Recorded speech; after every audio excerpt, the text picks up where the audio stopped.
Madam, আপনি ভেতরে যাচ্ছেন? হ্যাঁ। তাহলে আমার জন্য কিছু খাবার এনে দেবেন? কেন?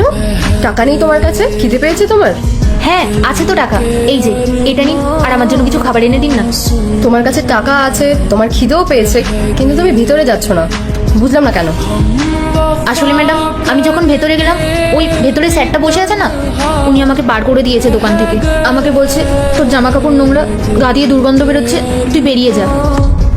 ওই সামনে যে বস্তিটা আছে না, আমি ওখানেই থাকি।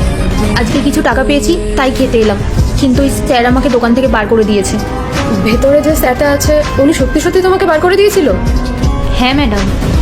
আচ্ছা ঠিক আছে, আমার সাথে ভেতরে চলো, আমি কথা বলছি। কিন্তু ম্যাডাম, ওই স্যার। চিন্তা করো না, ভিতরে চলো। Good afternoon ma'am. Good afternoon. তুমি তুমি এখানে কি করছো? এক্ষুনি আমার রেস্টুরেন্ট থেকে বেরিয়ে যাও। তুমি চেনো ওনাকে? হ্যাঁ ম্যাম, আমি ওকে চিনি, ভিখারি একটা।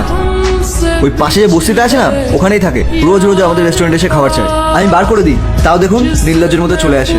বললে আবার তর্কও করে, তাই জন্য ওকে বার করে দিতে হয়। কিন্তু আজকে দেখুন এত কিছু বললাম, তাও দাঁড়িয়ে আছে। দুইটি ছবির ভেতর থেকে যে কোনো একটি ছবিকে ভালোবেসে থাকলে ভিডিওতে লাইক করে চ্যানেলটি সাবস্ক্রাইব করে দাও। আর যদি না করো তাহলে বুঝবো তোমরা ছবি দুটিকে ভালোবাসো না। কমেন্টে লেখো আমি। দেখো, তোমার জন্য এই রেস্টুরেন্টে কোনো জায়গাও নেই, আর কোনো খাবারও নেই। Please get lost. কেন? উনি টাকা দেয় না তোমাকে? ম্যাম, টাকা তো এনেছে, ইভেন আগেও আনতো, কিন্তু আমি ওকে এই রেস্টুরেন্টে বসে খাওয়ার যোগ্য বলে মনে করি না। কেননা আপনি নিজেই ভাবুন না, আমাদের এই রেস্টুরেন্টের কত নামডাক আছে এরিয়াতে, ওদের রেস্টুরেন্টে কত স্ট্যান্ডার্ড লোকজন আসে। যদি ওখানে বসে খাবার খায়, তবে বাকিরা কি ভাববে?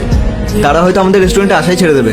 আর আমি চাই না একজন কাস্টমারের জন্য বাকি কাস্টমারদের সাথে সম্পর্ক খারাপ হোক। তাই জন্য ম্যাডাম, আমি একে রেস্টুরেন্টে ঢুকতে দিই না। আজকেও দেখুন এসে দাঁড়িয়ে রয়েছে।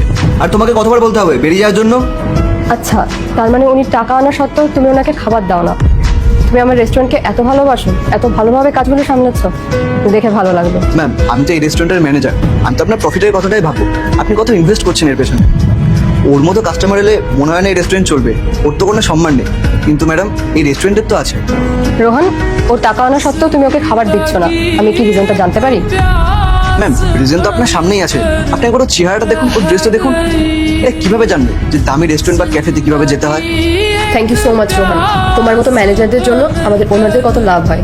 আর থ্যাংক ইউ সো মাচ আমার রেস্টুরেন্টের ব্যাপারে এত ভাবার জন্য। আমিও এবার তোমার জন্য কিছু ভেবেছি।